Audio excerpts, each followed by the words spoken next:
ನಮಸ್ಕಾರ ವಿದ್ಯಾರ್ಥಿಗಳೇ. ಕೊನೆಗೂ ಬಿಂದು ಮರಳಿ ಬಂದಿದ್ದಾಳೆ ಅಂಗಾಂಶಗಳು ಎಂಬ ವಿಷಯವನ್ನು ಕೊನೆಗೊಳಿಸಲು ಇಂದಿನ ವಿಡಿಯೋದೊಂದಿಗೆ. ನಾವು ತುಂಬಾ ಆಸಕ್ತಿದಾಯಕ ಪರಿಕಲ್ಪನೆಗಳನ್ನು ವೀಕ್ಷಿಸಿದ್ದೇವೆ. ನಮ್ಮ ಹಿಂದಿನ ವಿಡಿಯೋಗಳಲ್ಲಿ ಸತ್ಯ ಅಂಗಾಂಶಗಳಂತೆ ಮತ್ತು ಎಪಿಥಿಯಲ್ ಅಂಗಾಂಶಗಳು, ಸಂಯೋಜಕ ಅಂಗಾಂಶಗಳ ವಿಧಗಳು ವಿಶೇಷವಾದವು.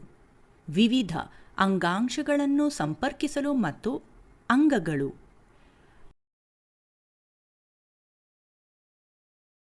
ಅಧ್ಯಾಯವನ್ನು ಮುಗಿಸೋಣ. ಸ್ನಾಯು ಮತ್ತು ನರ ಅಂಗಾಂಶಗಳೊಂದಿಗೆ. ವಿದ್ಯಾರ್ಥಿಗಳು, ನೀವು ಎಲ್ಲ ಆಸಕ್ತಿದಾಯಕ ವೀಕ್ಷಿಸಲು ತಯಾರಿದ್ದೀರಾ? ಸ್ನಾಯು ಅಂಗಾಂಶ ಕುರಿತು ವಿಡಿಯೋ ಮತ್ತು ನರ ಅಂಗಾಂಶಗಳು. ಹೌದು, ಆದರೆ ವಿಷಯಕ್ಕೆ ಹೋಗುವ ಮೊದಲು ನಾವು ಗಮನಹರಿಸೋಣ ಈ ಪಾಠದಲ್ಲಿ ಕೆಲವು ಕೀವರ್ಡ್ಗಳು. ಸ್ನಾಯು ಅಂಗಾಂಶ. ಅಂಗಾಂಶ ಇರುತ್ತದೆ ಸ್ನಾಯುಗಳಲ್ಲಿ. ನರ ಅಂಗಾಂಶ ನರ ಕೋಶಗಳಿಂದ ಮಾಡಿದ ಅಂಗಾಂಶ.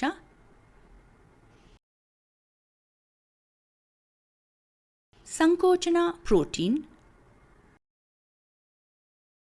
ಪ್ರೋಟೀನ್ ಚಲನೆಯಲ್ಲಿ ಸಹಾಯ ಮಾಡುತ್ತದೆ.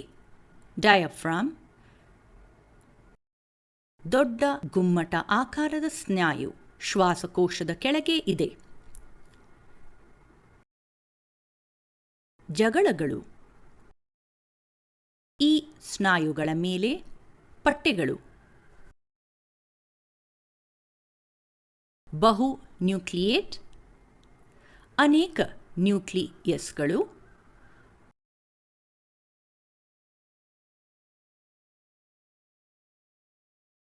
ಅನೈಚ್ಛಿಕ ಪ್ರಜ್ಞೆ ಇಲ್ಲದ ಕ್ರಿಯೆ. ಅಲಿಮೆಂಟರಿ ಕಾಲುವೆ ಬಾಯಿಯಿಂದ ಬಂದ ಸ್ಥಳ. ಈಸೋಫೇಗಸ್ ಗುದದ್ವಾರಕ್ಕೆ. ಕಲಿಕೆ ಉದ್ದೇಶಗಳು. ಈ ವಿಡಿಯೋದ ಕೊನೆಯಲ್ಲಿ ನೀವು ಅನುಭವಿಸಬಹುದು ಮತ್ತು ಗುರುತಿಸಿ ವಿಭಿನ್ನ ಸ್ನಾಯು ನಿಮ್ಮ ದೇಹದಲ್ಲಿ ಇರುವ ಅಂಗಾಂಶಗಳು ವಿವಿಧ ಸ್ಥಳಗಳಲ್ಲಿ ಮತ್ತು ಅರ್ಥಮಾಡಿಕೊಳ್ಳಬಹುದು. ಸಂದೇಶಗಳು ಹೇಗೆ ವರ್ಗಾವಣೆ ಮಾಡಲಾಗುತ್ತದೆ ಮೆದುಳಿನಿಂದ ದೇಹದ ವಿವಿಧ ಭಾಗಗಳಿಗೆ ಮತ್ತು ದೇಹದ ವಿವಿಧ ಭಾಗಗಳಿಂದ ಮೆದುಳಿಗೆ ಬೆನ್ನುಹುರಿಯ ಮೂಲಕ. ಪರಿಕಲ್ಪನೆ ನಕ್ಷೆ 1.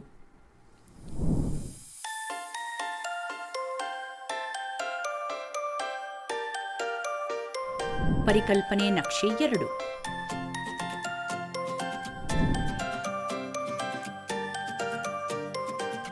ಚಟುವಟಿಕೆ 1. ಕೋಳಿ ಮಾಂಸದ ತುಂಡು ತೆಗೆದುಕೊಳ್ಳಿ. ದುರ್ಬಲಗೊಳಿಸಿದ HC1 ಅಥವಾ ವಿನೆಗರ್ನಲ್ಲಿ ಹಾಕಿ ಮತ್ತು 2 ಗಂಟೆಗಳ ಕಾಲ ಬಿಡಿ.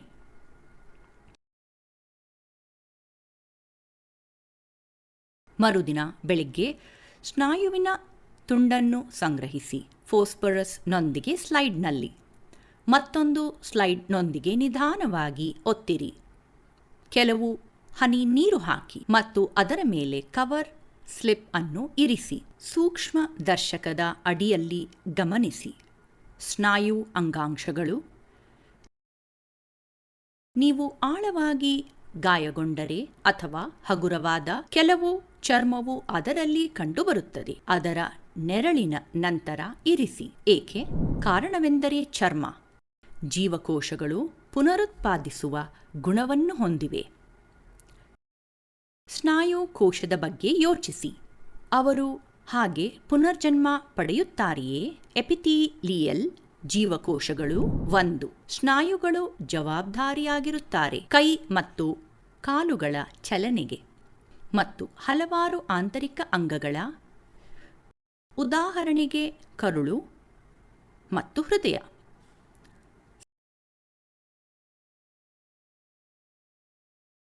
ಸ್ಥಳ ಮತ್ತು ಕಾರ್ಯ. 2. ಸಣ್ಣ ಪ್ರಮಾಣದ ಸ್ನಾಯು ಅಂಗಾಂಶಗಳು ರಕ್ತನಾಳಗಳಲ್ಲಿಯೂ ಇರುತ್ತದೆ. ಹೆಚ್ಚಿಸುವಲ್ಲಿ ಸಹಾಯ ಮಾಡುತ್ತದೆ ಅಥವಾ ವ್ಯಾಸವನ್ನು ಕಡಿಮೆ ಮಾಡುವುದು, ರಕ್ತನಾಳದ ಮತ್ತು ಹೀಗೆ ರಕ್ತ ಹರಿಯುತ್ತದೆ.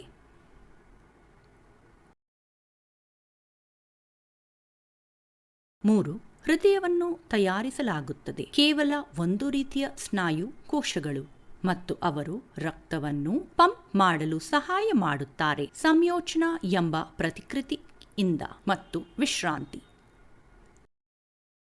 ಸ್ನಾಯು ಅಂಗಾಂಶ ನಮ್ಮ ದೇಹದಲ್ಲಿನ ಚಲನೆಗೆ ಕಾರಣವಾಗಿದೆ ಎಂಬ ಉದ್ದನೆಯ ಜೀವಕೋಶಗಳನ್ನು ಒಳಗೊಂಡಿದೆ. ಸ್ನಾಯುವಿನ ನಾರುಗಳು 5. ಸ್ನಾಯುಗಳು ವಿಶೇಷ ಪ್ರೋಟೀನ್ಗಳನ್ನು ಹೊಂದಿರುತ್ತವೆ. ಸಂಕೋಚನ ಪ್ರೋಟೀನ್ ಎಂದು ಕರೆಯಲಾಗುತ್ತದೆ. ಯಾವ ಒಪ್ಪಂದ ಮತ್ತು ವಿಶ್ರಾಂತಿ ಉಂಟುಮಾಡುತ್ತದೆ ಚಳುವಳಿ.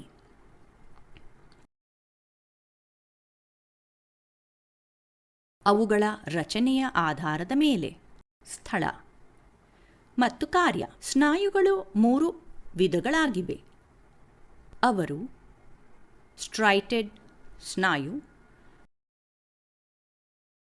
ಸ್ಟ್ರೈಟೆಡ್ ಅಲ್ಲದ ಸ್ನಾಯು ಮತ್ತು ಹೃದಯ ಸ್ನಾಯು. ನಾವು ಕೆಲವು ಸ್ನಾಯುಗಳನ್ನು ಚಲಿಸಬಹುದು ನಮ್ಮ ಪ್ರಜ್ಞಾಪೂರ್ವಕ ಪ್ರಯತ್ನದಿಂದ. ಈ ಕೋಷ್ಟಕವನ್ನು ಗಮನಿಸಿ. ರಚನೆ. ಸ್ಟ್ರೈಟೆಡ್, ಸ್ಟ್ರೈಪ್ಡ್, ಸ್ವಯಂ ಪ್ರೇರಿತ. ಒಂದು ಉದ್ದ ಸಿಲಿಂಡಾಕಾರದಲ್ಲಿ ಮತ್ತು ಕವಲೊಡೆದ ಮಲ್ಟಿ ನ್ಯೂಕ್ಲಿಯೇಟೆಡ್. 3 ಸ್ಟ್ರಿಯೇಷನ್ಸ್ ಅಥವಾ ಪಟ್ಟೆಗಳು ಕಂಡುಬರುತ್ತವೆ. 4 ಇದು ಬೆಳಕು ಮತ್ತು ಗಾಢತೆಯನ್ನು ಹೊಂದಿದೆ ಬ್ಯಾಂಡ್ಗಳು. 5 ಈ ಸ್ನಾಯು ದೇಹದ ಸುಮಾರು 50% ರಷ್ಟಿದೆ. ತೂಕವು ಫೈಬರ್ಗಳ ಗುಂಪುಗಳಲ್ಲಿ ಕಂಡುಬರುತ್ತದೆ. ಸ್ಥಳ ಎಲಿಮೆಂಟರಿ ಕಾಲುವೆಯಲ್ಲಿ ಕಂಡುಬರುತ್ತದೆ. ಹೃದಯ, ತೋಳುಗಳು, ಕಾಲುಗಳು, ಕುತ್ತಿಗೆ, ಮುಖ ಮತ್ತು ಡಯಾಫ್ರಾಮ್. ಸ್ವಯಂ ಪ್ರೇರಿತ ಕ್ರಮಗಳು. ಕಾರ್ಯ. 1 ಜವಾಬ್ದಾರಿ ಚಲನವಲನಕ್ಕಾಗಿ ಮತ್ತು ದೇಹದ ಭಾಗಗಳ ಸ್ವಯಂ ಪ್ರೇರಿತ ಚಲನೆ, ಉಸಿರಾಟದಂತಹ, ಕಣ್ಣು ಮಿಟುಕಿಸುವುದು ಇತ್ಯಾದಿ. 2 ಈ ಸ್ನಾಯುಗಳು ಸಂಬಂಧಿಸಿವೆ ಸಂಕೋಚನದೊಂದಿಗೆ ಮತ್ತು ತ್ವರಿತ ಸಂಕೋಚನದಿಂದಾಗಿ ಅವರು ಸುಲಭವಾಗಿ ದಣಿದಿದ್ದಾರೆ. ಅನ್ಸ್ಟ್ರಿಯೇಟೆಡ್, ಅನ್ಸ್ಕ್ರಿಪ್ಟೆಡ್, ಅನೈಚ್ಛಿಕ.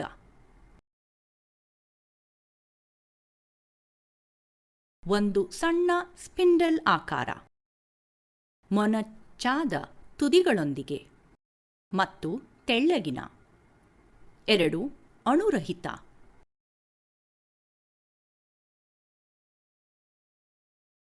3 ಪಟ್ಟೆಗಳು ಕಾಣಿಸುವುದಿಲ್ಲ ಮತ್ತು ನಯವಾಗಿ ಕಾಣುತ್ತವೆ. 4 ಬ್ಯಾಂಡ್ಗಳನ್ನು ನೋಡಲಾಗುವುದಿಲ್ಲ. 5 ಈ ಸ್ನಾಯುಗಳನ್ನು ಸಹ ಕರೆಯಲಾಗುತ್ತದೆ ಅಸ್ಥಿಪಂಜರದ ಸ್ನಾಯುಗಳು. ಸ್ಥಳ ಕಣ್ಣಿನ ಐರಿಸ್, ಗರ್ಭಾಶಯದ ಗೋಡೆ, ಶ್ವಾಸಕೋಶದ ಶ್ವಾಸನಾಳ, ರಕ್ತನಾಳಗಳ ಒಳಪದರ, ಮೂತ್ರಕೋಶ ಮತ್ತು ಗರ್ಭಾಶಯ. ಅನೈಚ್ಛಿಕ ಕ್ರಿಯೆಗಳು ಕಾರ್ಯ 1. ಇದು ಸಂಕೋಚನವನ್ನು ಉತ್ತೇಜಿಸುತ್ತದೆ. ಜೀರ್ಣಾಂಗಗಳ ಮೂತ್ರ ಮತ್ತು ಸಂತಾನೋತ್ಪತ್ತಿ ವ್ಯವಸ್ಥೆಗಳು, ರಕ್ತನಾಳಗಳು ಮತ್ತು ವಾಯು ಮಾರ್ಗಗಳು.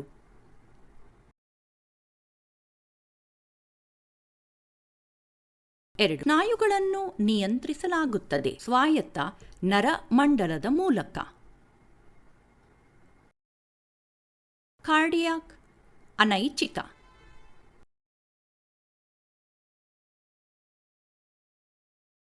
1. ಚಿಕ್ಕದು, ಸಿಲಿಂಡಾಕಾರದ, ಕವಲೊಡೆದ. 2. ಅನ್ಯೂಕ್ಲಿಯೇಟೆಡ್. 3. ಸ್ಟ್ರೈಷನ್ಸ್ ಅಥವಾ ಪಟ್ಟೆಗಳು ಕಂಡುಬರುತ್ತವೆ. 4. ಇಂಟರ್ಲೇಟೆಡ್ ಡಿಸ್ಕ್ಗಳ ಉಪಸ್ಥಿತಿ ಹೃದಯ ವಿಶಿಷ್ಟ ಲಕ್ಷಣವಾಗಿದೆ. ಮಾಂಸಖಂಡ. 5. ಜೀವಕೋಶಗಳು ಒಂದಕ್ಕೊಂದು ಸೇರಿಕೊಂಡಿವೆ, ಅವರು ತುದಿಗಳಲ್ಲಿ. ಸ್ಥಳ ಹೃದಯ ಅನೈಚ್ಛಿಕ. ಕಾರ್ಯ 1. ರಕ್ತವನ್ನು ಪಂಪ್ ಮಾಡುವ ಜವಾಬ್ದಾರಿ. 2. ಸಂಕೋಚನ ಮತ್ತು ವಿಶ್ರಾಂತಿಯನ್ನು ಯಾವುದೇ ಆಯಾಸವಿಲ್ಲದೆ ಮಾಡಲಾಗುತ್ತದೆ. ನರಗಳ ಅಂಗಾಂಶ. ನೀರು ಬಿಸಿ ಅಥವಾ ತಣ್ಣಗಿದೆ ಎಂದು ನಿಮಗೆ ಹೇಗೆ ತಿಳಿಯುತ್ತದೆ? ನೀವು ನಿಮ್ಮ ಕಾಲು ಹಾಕಿದರೆ ನಡೆಯುವಾಗ ಚೂಪಾದ ಅಂಚುಗಳ ಕಲ್ಲು ನಿಮಗೆ ಹೇಗೆ ಅನಿಸುತ್ತದೆ? ಭಾವನೆ ಬಾಕಿ ಇದೆ. ನಮ್ಮ ದೇಹದಲ್ಲಿನ ವಿಶೇಷ ಕಾರ್ಯವಿಧಾನಕ್ಕೆ ಇದು ವಿದ್ಯುತ್ನಂತೆ ಕೆಲಸ ಮಾಡುತ್ತದೆ. ತಂತಿಗಳ ಮೂಲಕ ಹಾದು ಹೋಗುವ ಪ್ರಸ್ತುತ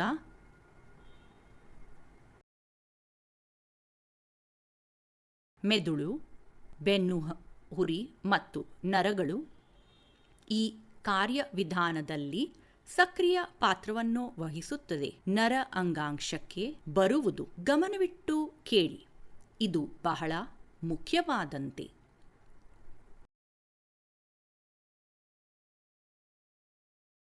ಗುಣಲಕ್ಷಣಗಳು. 1. ಪ್ರತ್ಯೇಕ ನರಕೋಶ ಮೀಟರ್ ಉದ್ದವಿರಬಹುದು. ಅನೇಕ ನರ ನಾರುಗಳು ಸಂಯೋಜಕ ಅಂಗಾಂಶದಿಂದ ಒಟ್ಟಿಗೆ ಬಂಧಿಸಲಾಗಿದೆ, ನರವನ್ನು ರೂಪಿಸಿ. 2. ಸಿಗ್ನಲ್ ನರ ನಾರಿನ ಉದ್ದಕ್ಕೂ ಹಾದು ಹೋಗುವುದನ್ನು ಕರೆಯಲಾಗುತ್ತದೆ. 1 ನರ ಪ್ರಚೋದನೆ. 3. ಎಲ್ಲ ಜೀವಕೋಶಗಳು ಹೊಂದಿವೆ ಪ್ರಚೋದಕಗಳಿಗೆ ಪ್ರತಿಕ್ರಿಯಿಸುವ ಸಾಮರ್ಥ್ಯ. ಆದಾಗ್ಯೂ ನರ ಅಂಗಾಂಶದ ಜೀವಕೋಶಗಳು ಹೆಚ್ಚು ವಿಶೇಷವಾದವುಗಳಾಗಿವೆ. ಪ್ರಚೋದನೆಗಾಗಿ ತದನಂತರ ಪ್ರಸಾರ.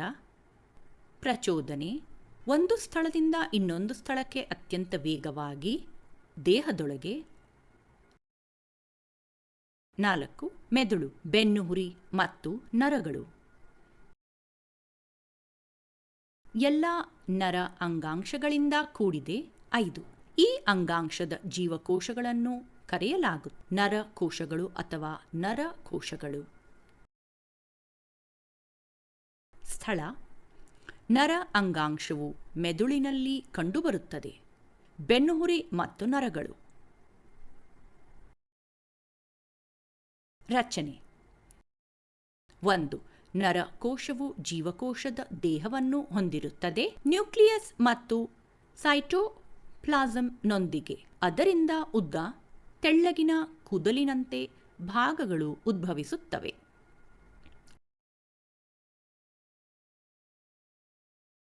2. ಸಾಮಾನ್ಯವಾಗಿ ಪ್ರತಿಯೊಂದು ನರಕೋಶವು ಒಂದು ಉದ್ದವಾದ ಭಾಗವನ್ನು ಹೊಂದಿರುತ್ತದೆ, ಆಕ್ಸಾನ್ ಎಂದು ಕರೆಯಲಾಗುತ್ತದೆ, ಮತ್ತು ಅನೇಕ ಸಣ್ಣ ಕವಲೊಡೆದ ಭಾಗಗಳು ಡೆಂಡ್ರೈಟ್ಸ್ ಎಂದು ಕರೆಯುತ್ತಾರೆ. ಡೆಂಡ್ರೈಟ್ಸ್ ಪಡೆಯುತ್ತದೆ. ಒಂದು ನರಕೋಶದಿಂದ ಡೇಟಾ ಅಥವಾ ಸಂಕೇತಗಳು ಮತ್ತೊಂದು ನರಕೋಶಕ್ಕೆ ನ್ಯೂಕ್ಲಿಯಸ್ ಇದು ಒಳಗೊಂಡಿದೆ. ಜೀವಕೋಶದ ಆನುವಂಶಿಕ ಮಾಹಿತಿ ಮತ್ತು ಜೀವಕೋಶದ ಬೆಳವಣಿಗೆಯನ್ನು ನಿಯಂತ್ರಿಸುತ್ತದೆ ಮತ್ತು ಸಂತಾನೋತ್ಪತ್ತಿ. ಆಕ್ಸಾನ್ ಮಾಹಿತಿಯನ್ನು ರವಾನಿಸಿ ವಿವಿಧ ನರಕೋಶಗಳಿಗೆ ಸ್ನಾಯುಗಳು ಮತ್ತು ಗ್ರಂಥಿಗಳು.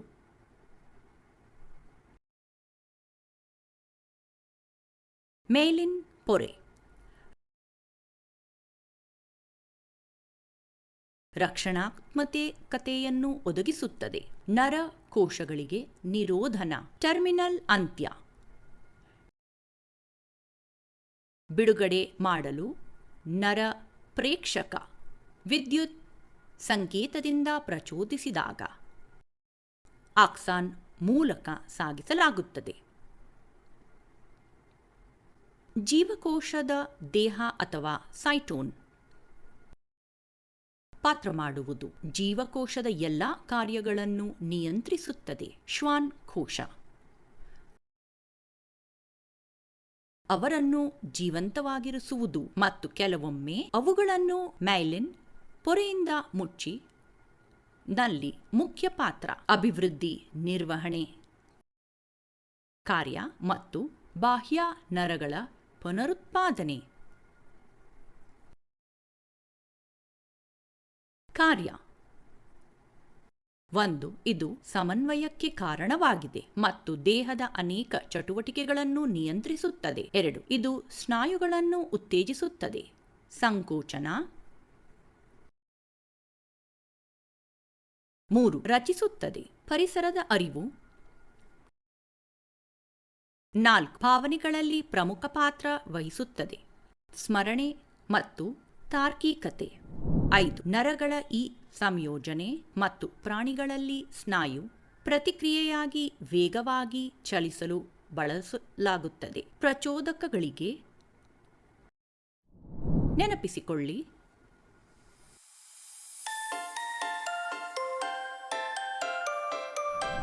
ನೆನಪಿಡುವ ಅಂಶಗಳು. ಸ್ನಾಯುಗಳು ಜವಾಬ್ದಾರಿಯಾಗಿರುತ್ತಾರೆ ಕೈ ಮತ್ತು ಕಾಲುಗಳ ಚಲನೆಗೆ ಮತ್ತು ಹಲವಾರು ಆಂತರಿಕ ಅಂಗಗಳ, ಉದಾಹರಣೆಗೆ ಕರುಳು ಮತ್ತು ಹೃದಯ.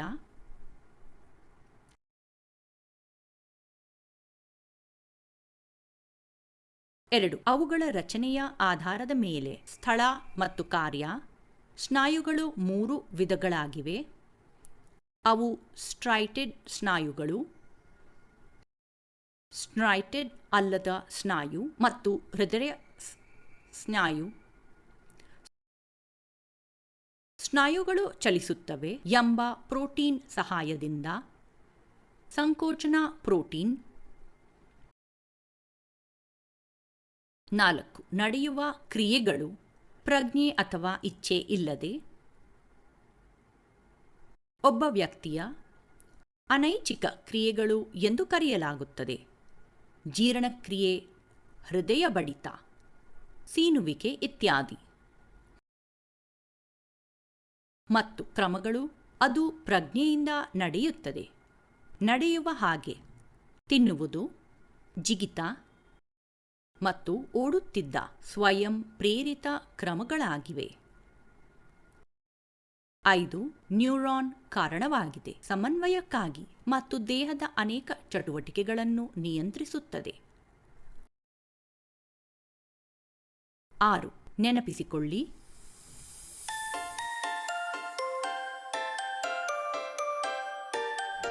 ಸತ್ಯ. ಚಳಿಗಾಲದಲ್ಲಿ ದೇಹ ನಡುಗುತ್ತದೆ. ಏಕೆ? ದೇಹವು ತಂಪಾದ ಗಾಳಿಯ ಒಡ್ಡಿಕೊಂಡಾಗ ನಾವು ನಡುಗುತ್ತೇವೆ. ನಡುಗುವ ಸಮಯದಲ್ಲಿ ಸ್ನಾಯುಗಳು ಸಂಕುಚಿತಗೊಳ್ಳುತ್ತವೆ ಮತ್ತು ವಿಶ್ರಾಂತಿ ಪಡೆಯುತ್ತವೆ. ದೊಡ್ಡ ಪ್ರಮಾಣದ ಶಾಖವನ್ನು ಉತ್ಪಾದಿಸುತ್ತದೆ. ಇದು ದೇಹವನ್ನು ಬಿಸಿಯಾಗಿಡುತ್ತದೆ. ಒಳ್ಳೆಯದಾಗಲಿ.